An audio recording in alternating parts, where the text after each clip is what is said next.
Hello students, let's see this question. The question says oxidation and reduction process involves the transaction of electrons. Loss of electron is oxidation and gain of electron is reduction.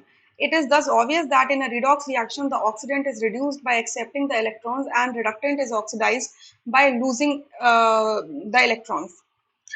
So the reaction in which a species disproportionates in two oxidation states, lower or higher, are called disproportionation reaction.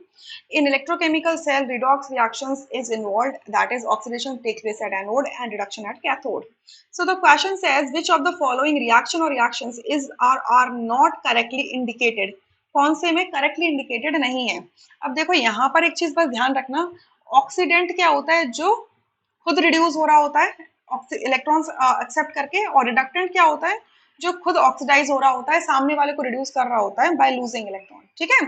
अब HNO3 के अंदर nitrogen की oxidation state कितनी हो जाएगी, +5, hydrogen की +1, oxygen की -2, copper की 0 होगी. बट ये रिएक्शन होने के बाद कॉपर की हो गई +2, नाइट्रोजन की हो गई +4 और ऑक्सीजन की हो गई -2. सो किसकी ऑक्सीडेशन स्टेट में चेंज आया, नाइट्रोजन +5 से +4 पहुंच गया, यानी कि डिक्रीज हुआ है ऑक्सीडेशन स्टेट, यानी कि ऑक्सीडेंट है, सही है, ये सही कॉलम के नीचे लिखा हुआ है. और कॉपर 0 से +2 में पहुंच गया, यानी कि इसने इलेक्ट्रॉन लूज कर दिए, इसका इंक्रीमेंट हो गया ऑक्सीडेशन स्टेट में. ठीक है, तो ये भी रिडक्टेंट हो गया, सही लिखा है, यानी कि ये करेक्टली मैच्ड है, तो ये हमारा ऑप्शन नहीं हो सकता. सेकंड में देखो, जिंक एलिमेंटल फॉर्म में 0 oxidation state, oxygen elemental form में 0 ऑक्सीडेशन स्टेट. यहाँ पे जिंक +2 में होगा, यहाँ जिंक -2 में होगा.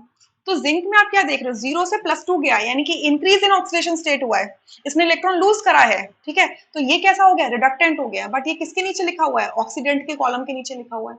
और ऑक्सीजन 0 से -2 में गया, यानी कि इसका डिक्रीज इन ऑक्सीडेशन स्टेट हुआ है, इसने इलेक्ट्रॉन्स क्या करे हैं, इसने इलेक्ट्रॉन्स क्या करे हैं, एक्सेप्ट करे हैं. तो ये कैसा हो गया, ऑक्सीडेंट हो गया, यानी कि रिडक्टेंट के नीचे लिख के इसको गलत कर दिया गया है. सो ये इनकरेक्टली इंडिकेटेड है, तो सेकंड ऑप्शन यहाँ से करेक्ट हो जाएगा हमारा.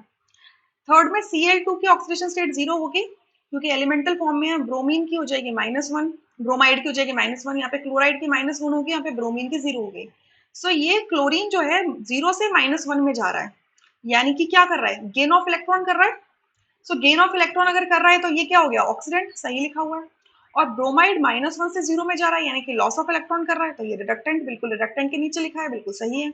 तो ये आपका करेक्टली मैच्ड है, तो हमारा ऑप्शन नहीं हो सकता, क्योंकि ये नॉट करेक्टली बताना है. फोर्थ में क्लोरीन 0 ऑक्सीडेशन स्टेट में है, कार्बन आपकी -4 ऑक्सीडेशन स्टेट में और हाइड्रोजन +1 में है. यहाँ पे कार्बन आपकी +4 ऑक्सीडेशन स्टेट में है, क्लोरीन आपके -1 में है, हाइड्रोजन +1 में है और क्लोरीन यहाँ पे -1 में है. तो आप क्या देख रहे हो, क्लोरीन 0 से लेकर -1 में ट्रैवल कर रहा है, और आपका कार्बन -4 से +4 में कर रहा है, यानी कि क्या हो रहा है, इंक्रीज इन ऑक्सीडेशन स्टेट, यानी कि ये इलेक्ट्रॉन्स को क्या कर रहा है, लूज कर दे रहा है. सो जब इलेक्ट्रॉन लूज किया जाता है तो उसे रिडक्टेंट बोलते हैं, यानी कि CH4 रिडक्टेंट वाले कॉलम में सही लिखा हुआ है. क्लियर. और क्लोरीन 0 से कहाँ जा रहा है, -1 में जा रहा है, यानी कि एक्सेप्ट कर रहा है इलेक्ट्रॉन, ऑक्सीडेशन कर रहा है. इसका क्या हो रहा है, ऑक्सीडेशन कर रहा है दूसरे वाले का, लेकिन खुद का रिडक्शन हो रहा है, एक्सेप्ट कर रहा है ना electron, decrease in the oxidation state. So ये ऑक्सीडेंट हो गया, यानी कि ये भी करेक्टली मैच्ड है. सो ये हमारा ऑप्शन नहीं हो सकता. तो इस पूरे क्वेश्चन में सिर्फ दो ही ऑप्शन करेक्ट, सॉरी एक ही ऑप्शन करेक्ट है, that is second. Rest options are incorrect. I hope you understood this question really very well. Thank you.